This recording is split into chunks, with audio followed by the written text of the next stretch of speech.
ஒரு பழமொழி இருக்கு. உங்களுக்கு தெரியுமா? "உதட்டுல உறவும், பல்லுல பகையும் இருக்கணும்பாங்களாமா." ம். பார்க்கும்போது உறவு மாதிரி தான் தெரியும். ஆனா உள்ள போய் பார்த்தா தான் தெரியும்.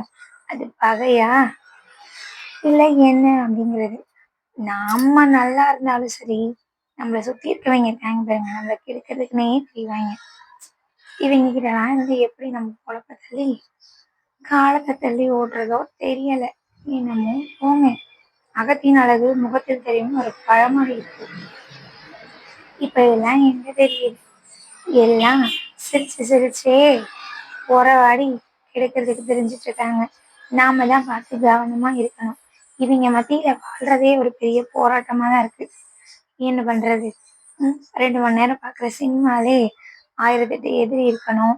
எதிர்பாராத திருப்பங்கள் இருக்கணும். சந்தோஷம், துக்கம், அழுகை எல்லாமே இருக்கணும். அந்த மாதிரி தான் இந்த வாழ்க்கையும். எல்லாமே இருந்தா தானே நல்லாருக்கும். எதுவுமே இல்லாம சந்தோஷம் மட்டுமே இருந்தா நல்லா இருக்குமா? இல்ல அழுகை மட்டுமே இருந்தா நல்லா இருக்குமா? 2ம் கலந்திருந்தா தானே நல்லாருக்கும். அதனால நாமளும் கொஞ்சம் நடிக்க பழகிக்கணும். அப்பனா தான் இவைங்க மத்தியில நம்ம வாழ முடியும். இல்லைன்னு வச்சுக்கோங்க, தூக்கி மிதிச்சுட்டு போயிட்டே இருப்பாய்ங்க. முடிஞ்ச வரைக்கும் அடுத்தவன் என்ன பேசுறான்னு காது குடுத்து கேட்டாலே, நம்ம பாதி பிரச்சனையிலருந்து விலகி வந்துரலாம். அடுத்தவன் என்ன பேசுறாங்கிறதே கேட்கறதில்ல. நம்ம சௌரியத்துக்கு வாயில வர்றதெல்லாம் பேசி விட்டுட்டு வந்துடுறது. கடைசியில நமக்கு தான் பிரச்சனை. இன்னொன்னு என்னன்னா, தள்ளி இருந்து பார்க்கும்போது எல்லாமே நல்லா தான் தெரியும். நாயும் நரியும் ஒரே மாதிரி தான் தெரியும்.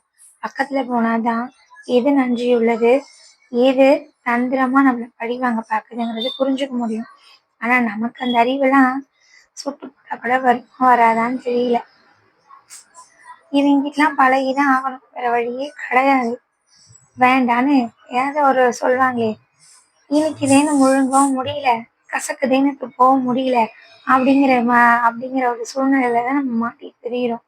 வேண்டான்னு யாரையும் தூக்கியும் போட முடியாது. அ வேணும்னு வச்சுக்கவும் முடியாது. என்னத்த பண்றது?